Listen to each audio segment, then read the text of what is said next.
All right, and we are back here on the GSMC Baseball Podcast. And for the third part of the show, we're going to talk about the recent offseason rumors. And I actually just went back and rewatched when I went to break the first time, and I said football podcast.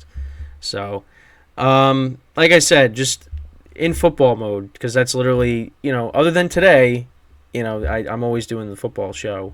Um, that's embarrassing. But anyways, so let's get into the third topic of the show. So we're just going to go through the off-season rumors, um, things that have been trending. So we'll go back to MLB has like the hot stove tab that you can look at, and it shows like the recent like rumors and things like that. So we'll go to you know where we last had the show. Um, so one of the things was Jock Peterson is getting interest from the Blue Jays. So we'll go through that. So Jock Peterson, the lefty bat, and the Blue Jays, another team too. Like, what kind of offseason is this that they're having? I mean, I guess they believe in the guys that they have already, but you bring back here. Well, yeah, you bring back Kiermaier, then you're signing Isaiah Kiner-Falefa. Now, Jock Peterson could provide some pop to that lineup, a lefty bat, like I said. Last year, in 121 games, he had 15 home runs, 51 RBIs on the season, 235 batting average, 348 on base percentage, a 416 slugging, a 764 OPS. So, the numbers aren't great. Not bad, but not great. But yeah, again, another lefty bat, and that's something the Blue Jays need is, more lefties, which is something that, as a Yankee fan, I was, saying for years, and they addressed it. They had interest in Bellinger, but I guess maybe they don't want to pay him all that money. So we'll see. It seems like they might use him just primarily as a DH. And I guess he'd be the replacement of Brandon Belt, because Brandon Belt was on their team last year. So we'll see what ends up happening there. There's also talk of the Mariners maybe, at least from a few days ago, could they make a move on Dylan Cease? Because that's still one of the top trade targets here in the offseason is Dylan Cease going to be traded? It seems like, this is what I saw with something Jeff Passan said. So it looks like Corbin Burns and Shane Bieber, they might not be traded because the Brewers and the Guardians want to compete, and maybe they might not get the best deals before the season. So they'll probably wait. If they're not competing, they could be trade deadline acquisitions, or they just lose them in free agency. But I think, like, if they're not, the Guardians, I don't know how good the Guardians are going to be. The Brewers, but the thing is, both divisions aren't very good. So they could still compete, but the Guardians were not good last year.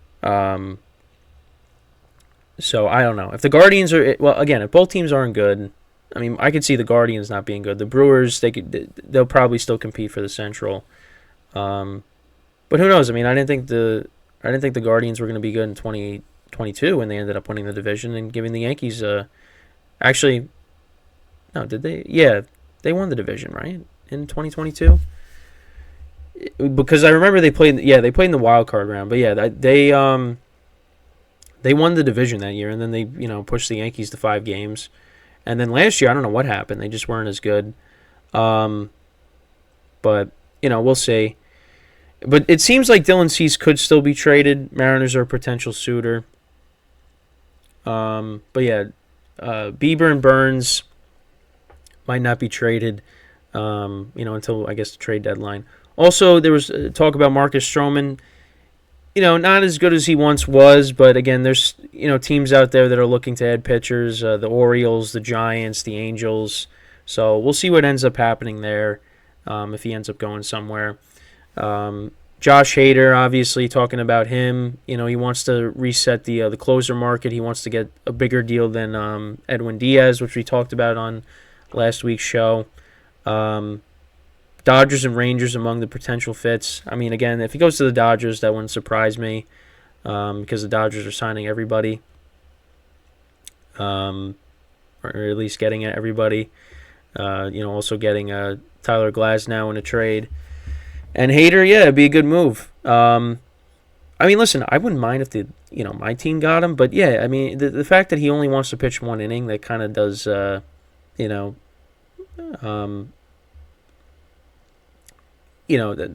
kind of, makes me pause a little bit because you want to have somebody that can pitch multiple innings, and the Yankees have some pitchers that can do that, but yeah, with Hader, I mean, if you're only going to pitch one inning, yeah, maybe.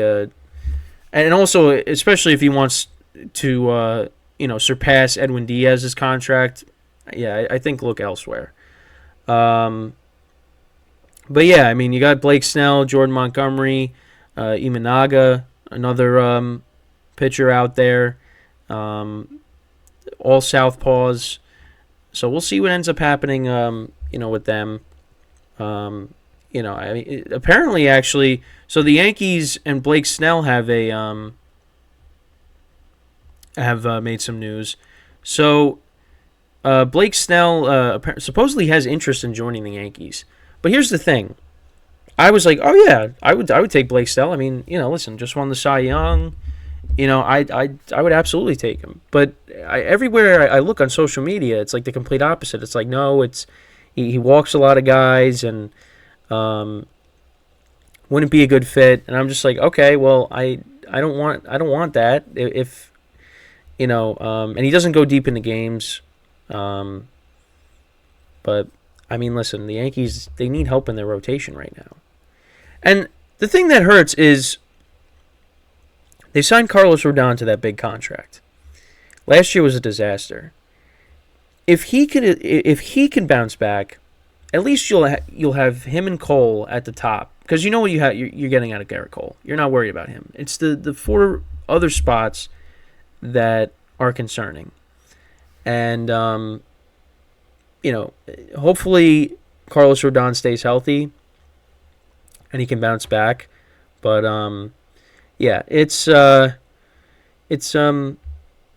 Yankee rotation needs help. And listen, I wouldn't say no to Blake Snell. If we got him, I'd be happy until you get to that first game, that first start, and he gives up 4 home runs and he walks 6 batters. Then yeah, I'm not going to be happy. But I would take it. Yeah. Also, another thing, Yankees and Orioles expressing sincere interest in Cease. That's what Ken Rosenthal's what he wrote on the the Athletic. Dodgers, Cardinals, and Red Sox are also in the mix. I know. I mean, that's really what this is right now. Is just this team could be interested in this player, and it's just there's nothing really happening right now after, because once you get Ohtani signed, you're like, oh yeah, Ohtani signed, and then it's like, well, what else is there to talk about? Yamamoto signs, Soto gets traded, but yeah. Also bringing up Carlos Santana. Drawing interest from the Brewers, Pirates, and Mariners. All teams that he's played with in the past. I mean, lefty bat that can help out possibly. 23 home runs last year. So yeah, he's still got some pop in his bat. He's gonna be 38. Wow. Yeah, no, I remember him. It seems like yesterday when he was with the before they were called the Guardians, of course. Angels discussed they have some interest in some free agent outfielders, Michael A. Taylor, Adam Duvall. I mean, I guess trying to add more to their lineup, but I mean, I don't really expect the Angels to do much in 2024. Losing the best player in baseball. It just it's been a rough end to the second half of 2023. going into the new year for the Angels. I mean, they tried to compete, to get into the playoffs, and that just backfired. Now you lost Ohtani, and I mean, you still got Mike Trout, but Adam Duvall and Michael A. Taylor. I mean, listen, it helped the lineup, but it's not really it's not really again, not a needle moving move. That's not gonna happen.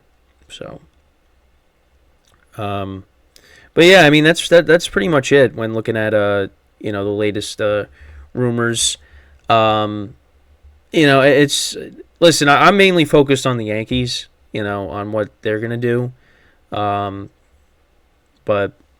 hopefully, we get some more free agents starting to sign, and we could talk about it. Of course, I mean I know I say that every week. I sound like a broken record here, but yeah, I mean that's the thing. It's just this team has interest in this player, and I mean there's only so much you can you could say on the topic, but eventually these free agents will sign, right? I'm curious to see what ends up happening with Bellinger because the Cubs. It seems like it's going to be. It looks like he'll go back there because it doesn't seem like I feel like one of these other teams would have signed him already. Like the Giants. I know they were talking about him. I mean, they said the Giants were going to go all in on these free agents, but that hasn't really happened. But I don't know. We'll see. I mean, there's still time. I mean, maybe we see some of these free agents. They linger until we get to spring training, and then they sign. That's also a possibility. But I don't know. Things slowed down again.